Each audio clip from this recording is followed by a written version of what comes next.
Students, good evening. Welcome to Sona educational channel. आज हमारा इसमें टॉपिक है श्वसन। श्वसन पोषण प्रक्रम के दौरान ग्रहण की गई खाद्य सामग्री का उपयोग कोशिकाओं में होता है, जिससे विभिन्न जैव प्रक्रमों के लिए ऊर्जा प्राप्त होती है। ऊर्जा उत्पादन के लिए कोशिकाओं में भोजन के विखंडन को कोशिकीय श्वसन कहते हैं। यह भिन्न पथों द्वारा ग्लूकोज का विखंडन करता है। ग्लूकोज, जिसका रासायनिक सूत्र C6H12O6 C6 होता है, और यह कोशिकीय द्रव में मिलकर अर्थात 3 कार्बन की उपस्थिति में पायरुवेट धन ऊर्जा का निर्माण करता है।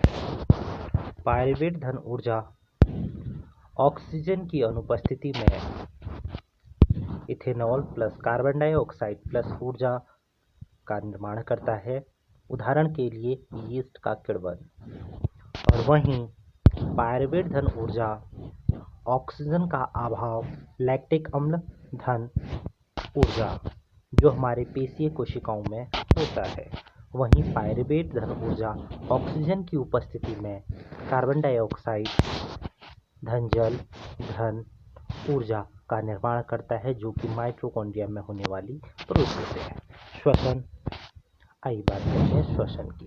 श्वसन मुख्यतः 2 प्रकार का होता है, वायु श्वसन, अवायवीय श्वसन। यदि हम वायु श्वसन की बात करें तो वायु की उपस्थिति में होने वाली श्वसन को वायवीय श्वसन कहते हैं। वायु की अर्थात ऑक्सीजन की अनुपस्थिति में होने वाले श्वसन को अवायवीय श्वसन कहते हैं। यदि इसके अंतर की बात करें तो वायु श्वसन ऑक्सीजन की उपस्थिति में होता है, अवायवीय श्वसन ऑक्सीजन की अनुपस्थिति में होता है। वायवीय श्वसन ग्लूकोज का पूर्ण अपचयन करता है, साथ ही साथ कार्बन डाइऑक्साइड, पानी और ऊर्जा का भी निर्माण करता है। यदि अवायवीय श्वसन की बात करें, ग्लूकोज का अपूर्ण अपचयन होता है, जिसमें एथेनॉल, लैक्टिक अम्ल और कार्बन डाइऑक्साइड साथ ही साथ ऊर्जा भी मुक्त होती है। यदि वायु श्वसन की बात करें, यह कोशिका द्रव्य व माइटोकॉन्ड्रिया में होता है, और यदि अवायवीय श्वसन की बात करें, यह केवल कोशिका द्रव्य में ही होता है। वायु श्वसन अधिक ऊर्जा उत्पन्न करता है, अर्थात इसमें 36 ATP एडेनोसिन ट्राइफॉस्फेट का निर्माण होता है, और अवायवीय श्वसन में कम ऊर्जा उत्पन्न होती है, अर्थात 2 ATP 2 एटमॉस्फेयर का ही निर्माण होता है। वायु श्वसन मानव में होता है, अवायवीय श्वसन यीस्ट में होता है। यदि मानव श्वसन तंत्र की बात करें, अगला टॉपिक हमारा मानव श्वसन तंत्र। मानव श्वसन तंत्र नासाद्वार से होते हुए ग्रसनी, कंठ, श्वासनली, श्वसनिका से होते हुए फेफड़े से होते हुए कुपिका कोश में ग्रहण होती है, और यहाँ से रुधिर वाहिकाओं में प्रवेश करती है। यदि हम फिगरल माध्यम से समझें तो फिगरल माध्यम से हम इस तरीके से ह्यूमन स्ट्रक्चर को देख सकते हैं।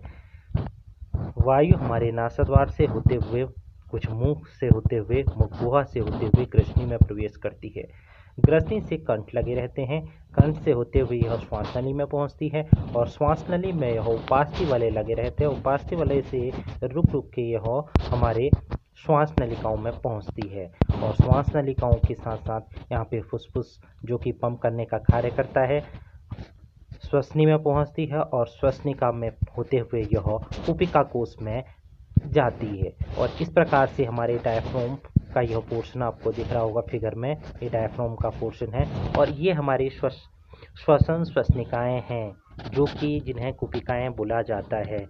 ये कुपिकाएं वर्क करती है श्वसन के लिए। यदि तंबाकू, गुटखा इस प्रकार के पदार्थों का सेवन किया जाता है, अल्कोहल का सेवन किया जाता है, तो कुपिकाएं धीरे धीरे सिकुड़ना होना इनमें बंद हो जाता है, और यह कैंसर का कारण होती है, और इसीलिए कैंसर की प्रॉब्लम क्रिएट हो जाती है।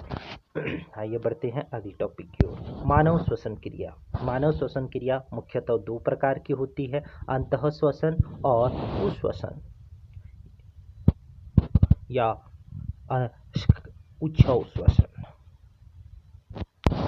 यदि अंतः श्वसन की बात करें तो अंतः श्वसन केवल वक्षीय गुहा तक फैलती है, और यदि उच्च श्वसन की बात करें यह वृक्षीय गुहा अपने मूल आकार में वापस आ जाती है। और यदि यहाँ अंतः श्वसन की बात करें, पसलियों में संलग्न पेशियां सिकुड़ जाती हैं और यहाँ पसलियों की पेशियां शिथिल हो जाती हैं। यदि अंतः श्वसन की बात करें, वक्ष ऊपर और बाहर की ओर गति करता है। यदि उच्च श्वसन की बात करें, वक्ष अपने स्थान पर ही वापस आ जाता है। और यदि अंतः श्वसन की बात करें, यहाँ गुहा में वायु का दाब कम हो जाता है और वायु फेफड़े में भरती है, जबकि उच्च श्वसन में गुहा में वायु का दाब बढ़ जाता है और वायु कार्बन डाइऑक्साइड फेफड़े से बाहर निकल जाती है। अंतः श्वसन, उच्च श्वसन, स्थलीय जीव और जो जीव जल में रहते हैं ये सभी श्वसन करते हैं। यदि अंतः श्वसन की बात करें, सांस द्वारा वायु से गैसों को अंदर लिया जाना ही अंतः श्वसन कहलाता है। यदि उच्च श्वसन की बात करें, फेफड़ों से वायु गैसों को बाहर निकालना उच्च श्वसन कहलाता है। यदि स्थलीय जीव की बात करें, श्वसन के लिए वायुमंडल से ऑक्सीजन का उपयोग करते हैं, या वे जीव जो स्थल में रहते हैं और वायुमंडल से ऑक्सीजन को प्राप्त करते हैं उसे स्थल जीव का श्वसन कहते हैं। जो जल में रहते हैं वे जीव कैसे श्वसन करते हैं, वे जीव जल में मिले ऑक्सीजन का उपयोग कर कर श्वसन निर्माण करते हैं। कुपिका, रक्त व ऊतकों के बीच गैसों का आदान प्रदान। कुपिकाओं में, रक्त और ऊतकों में किस प्रकार से गैसों का आदान प्रदान होता है, आइए शुरू करते हैं। वायु जिसे O2 से समृद्ध किया जाता है, O2 से जोड़ा जाता है, तो यह कुपिका से होते हुए रक्त वाहिका में पहुंचता है और रक्त वाहिका से O2 RBC लाल रक्त कणिका रेड ब्लड सेल्स में हीमोग्लोबिन के साथ मिलकर HbO2 का निर्माण करता है, हीमोग्लोबिन ऑक्साइड का निर्माण करता है। और CO2 का उत्पादन ऊतक में कैसे होता है, इसके लिए यह प्रोसेस दोहराई जाती है कि ऊतक में यह कैसे पहुंचता है।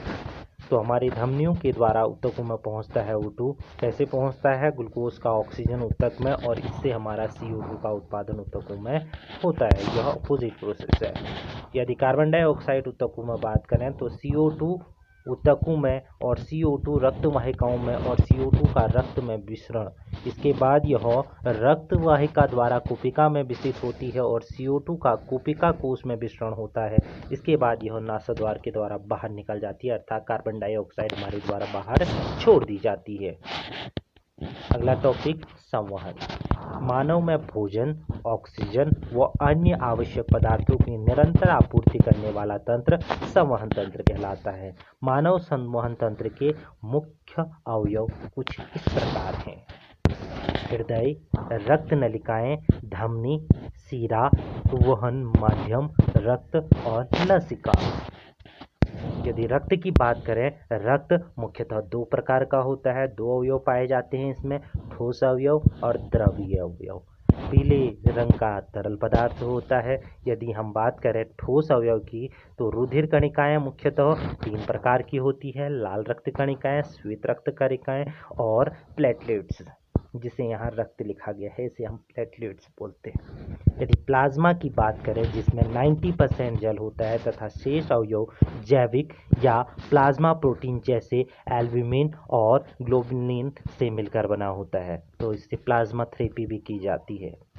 तो इस प्रकार से यदि हम लाल रक्त कणिकाएं, श्वेत रक्त कणिकाएं, प्लेटलेट्स की बात करें, तो लाल रक्त कणिकाओं में O2, CO2 का वहन, साथ ही साथ Hb हीमोग्लोबिन का वहन भी होता है, और रक्त को लाल कर देना का कार्य जो होता है यह हीमोग्लोबिन का होता है। और यदि श्वेत रक्त कणिकाओं की बात करें, तो ये रक्त कणिकाएं शरीर को रोग मुक्त करने का कार्य करती हैं। ये हमारे शरीर का एक ऐसा पार्ट है जो हमारे शरीर को बीमारियों से बचाती हैं, श्वेत रक्त कणिकाएं। यदि हम प्लेटलेट्स की बात करें, तो प्लेटलेट्स रक्त का थक्का बनाने में, यदि कहीं चोट लग जाती है तो यह प्लेटलेट्स हमारे शरीर में घाव को भरने में सहायता प्रदान करती है। और वहीं यदि हम प्लाज्मा की बात करें, तो प्लाज्मा में अजैविक खनिज तत्व भी पाए जाते हैं।